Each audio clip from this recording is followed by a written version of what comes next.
esse é o canal Assessorando com o Leandro Almeida e no vídeo de hoje nós vamos trocar uma ideia, bater um papo sobre atividades de educação dentro do Simples Nacional.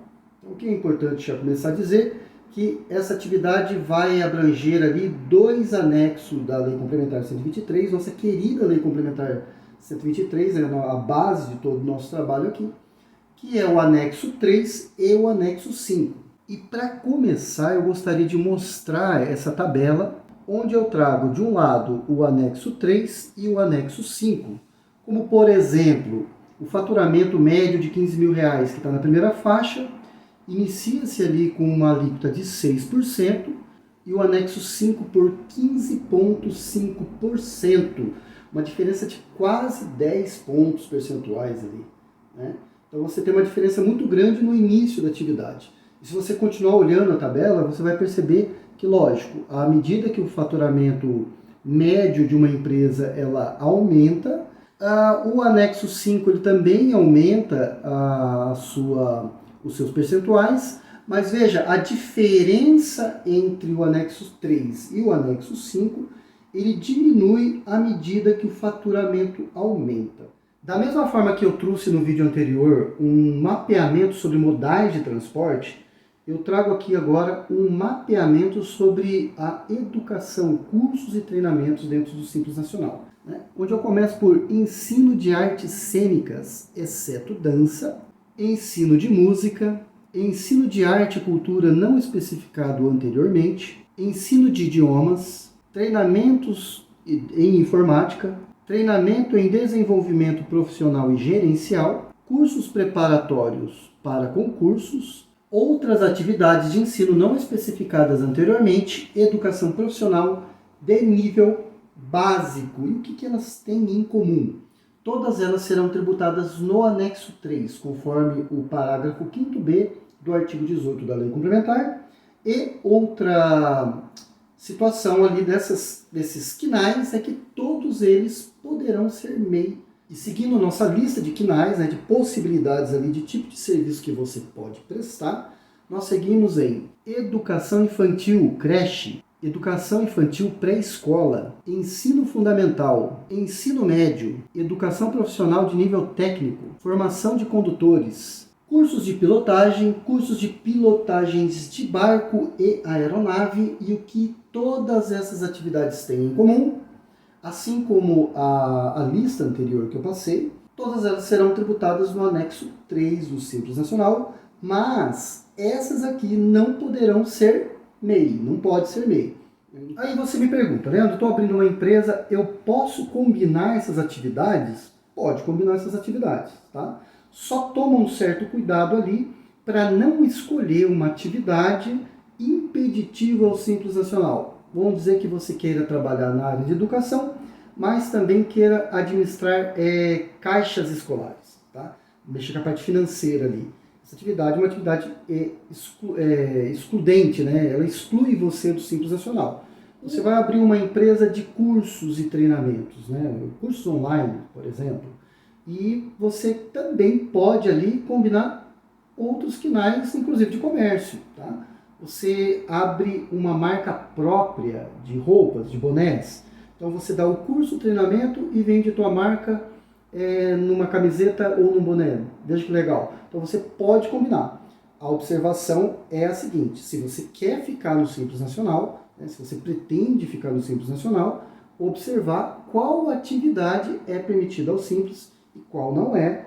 E aí, para efeito de estratégia, se planejar. E se você achou que estava belezinha até agora, tudo facinho, mamão, eu trago atividades aqui que são muito legais de se analisar, porque elas são, é um termo meu, tá? É híbrida. Ela é meio que, ela meio que nasce com 2 anexos ali.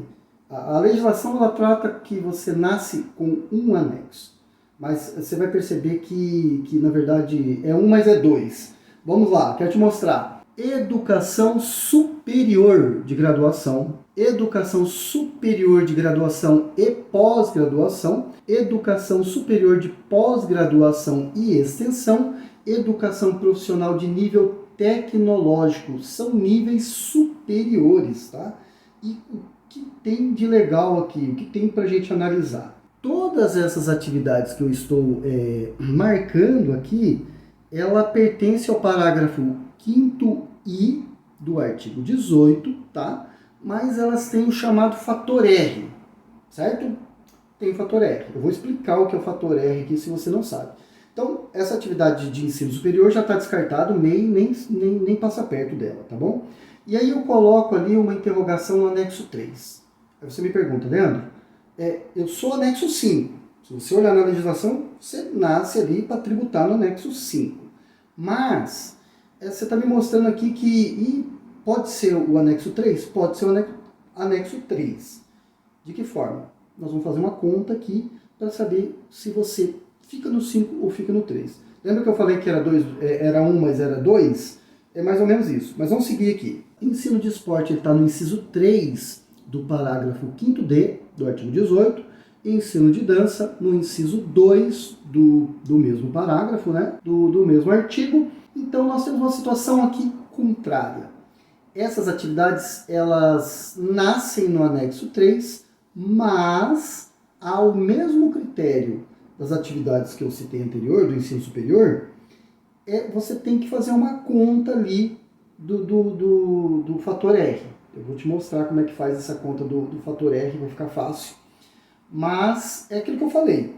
Ele nasce em um anexo, ou seja, quando você olha ali, se você pegar a legislação, ler ela e parar, você dança, se você não sabe fazer o cálculo. Tá? Você vai interpretar de forma errada, vai dar uma orientação de forma errada, vai entender o seu negócio de forma errada. Então eu vou dar já uma dica aqui. Se você vai ler a Lei Complementar 123, o artigo 18 serve para todas as legislações. Mas vamos lá. Leia o artigo 18 inteiro, do começo ao fim. Tá? Sem preguiça, do começo ao fim.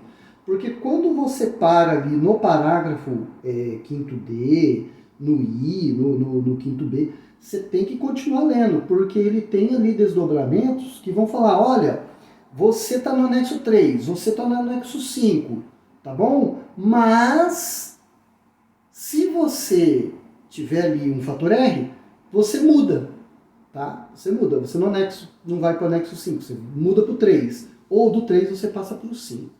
Tá? E eu vou explicar isso aqui. E então é o seguinte, vamos classificar aqui. O que é o fator R? É a razão entre folha de salários e receita bruta. Tá? Então, ou seja, o que é uma razão? É uma divisão entre a folha de salários e a sua receita bruta. Serão considerados, respectivamente, os montantes pagos e auferidos nos 12 meses anteriores ao período de apuração.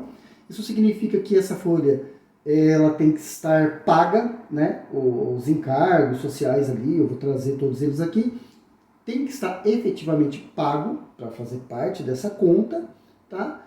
E também o faturamento, né? Tanto a folha como o faturamento, ele é uma soma dos 12 últimos meses. Então vamos lá. Você está fazendo o cálculo do Simples Nacional, da sua atividade ali, que é fator R, de novembro, né? Novembro de 2002, vamos dar um exemplo aqui.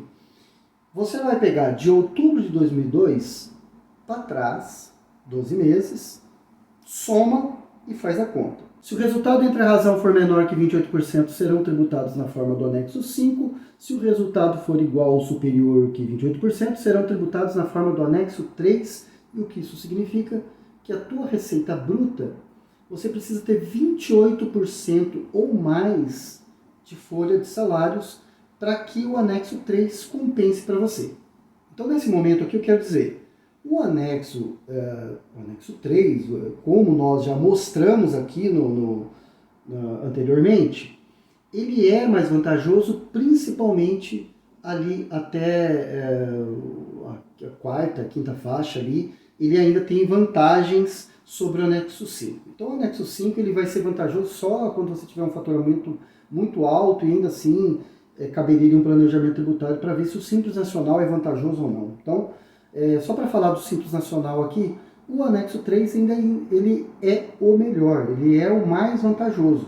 Então é interessante para que a empresa tenha ali folha de salários para que você passe a não tributar no anexo 5 e passe de uma forma legal a tributar no anexo 3. Seguindo, considera-se folha de salário os encargos, o montante pago ao colaborador, autônomos e retiradas de prolabore, acrescidos do montante efetivamente recolhido a título de contribuição patronal previdenciária, CPP e FGTS. Veja bem, aqui a legislação ela cita que você tem que estar com essa folha de salários efetivamente paga, né? Os encargos ali, os recursos ali, os FGTS, CPPs, efetivamente pago. E essa contribuição previdenciária, tá? Essa daí é aquela que você paga dentro do Simples Nacional. Olha aí para você a tua guia do Simples Nacional do mês passado. No detalhamento ali você vai perceber que os tributos que estão ali compactados ali, né, de uma forma unificada, contém um INSS. Esse INSS que você recolheu ali nos últimos 12 meses, né, você vai utilizá-los na conta do fator R. Tá? Então é importantíssimo entender isso aqui. Seguindo, considera-se receita bruta o produto da venda de bens e serviços, deduzidas as vendas canceladas e os descontos incondicionais concedidos. Então veja bem, você tem um faturamento bruto ali. Desse faturamento, nem todo ele você efetivamente recebeu ou foi concluído. Pode ser que parte desse faturamento você cancelou um serviço, venda ali, ou deu algum desconto incondicional, tá? Então essas deduções, ela diminui desse faturamento bruto e o resultado disso nós chamamos de receita bruta, tá? Essa receita bruta, ela é utilizada para efeitos de tributação no Simples Nacional, tá? Tanto da tributação quanto para o nosso cálculo do fator R aqui. E é claro que eu quero trazer alguns exemplos do cálculo matemático, então eu trago aqui um faturamento dos últimos 12 meses, na qual a gente chega de uma receita bruta acumulada de 180 mil, um cálculo de folha de salário acumulado nos últimos 12 meses, folha de salários dividida pela receita bruta, isso tudo dos 12 meses, né? Como a gente já explicou, e o resultado disso é o fator R, que é um índice, né? Nesse nosso exemplo, o fator R deu maior do que 28%, né? Aplica-se a alíquota de 6% nesse nosso exemplo e o imposto dá R$ 900. Guarde esse número aí, porque agora eu vou fazer um outro exemplo. No nosso próximo exemplo, nós temos ali uma receita bruta acumulada de 180 mil, cálculo de folha de salário de 46.700, chegamos em um fator R menor do que 28%, nesse caso 0,25%. Então nós aplicamos o percentual do anexo 5, uma alíquota de 15,5% para um faturamento médio de 15 mil, e o DAS a pagar fica de 2.325. Eu coloquei o mesmo cenário, tá? Onde em um cenário eu tenho um pouco mais de folha de pagamento, em outro cenário eu tenho um pouco menos de folha de pagamento. Isso interferiu significativamente na parte tributária, tá? Bom, você pode perceber então que algumas das atividades que eu trouxe aqui de educação, né, de cursos e treinamentos, são permitidas ao MEI, né? 2 grupos que eu apresentei são tributados pelo anexo 3, e tem um pequeno grupo ali de atividades que tem interferência, aliás, do fator R, né? Como eu disse, você nasce em um anexo, é 1 mais é 2. Você pode perceber ali que é 1 mais é 2, né? É 1, mas eu tenho que fazer uma conta lá para saber se não é outro. É 5, mas se você tiver acima de 28%, você vai para o 3. É 3, mas se você não tiver 28%, você vai para o 5. Espero ter ajudado nesse mapeamento. Muito obrigado por você ter ficado até aqui. Não se esqueça de se inscrever no canal, dar um joinha para saber que você está gostando do conteúdo. E fica com Deus.